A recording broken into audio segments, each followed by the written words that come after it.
Hey folks, I'm Felix from Hicks Nurseries, and yes, it's that time of year again to get your seeds started, getting ready for your garden. Whether it's flowers or vegetables, we've got the tools you need to get your seeds started for a great year.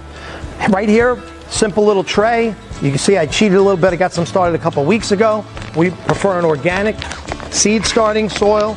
We want to make sure the cubes are all full to the top. Don't be afraid of making a mess, because that's what gardeners do. We want to make sure it's nice and level. Today I'm going to start with some sunflower seeds. They're nice big seeds, easy for you to handle. And if you want a project for the kids, great seed for them to start. They'll really enjoy the sunflowers later in the summer when the plants are in full flower. So I like to put 2 seeds in every cube.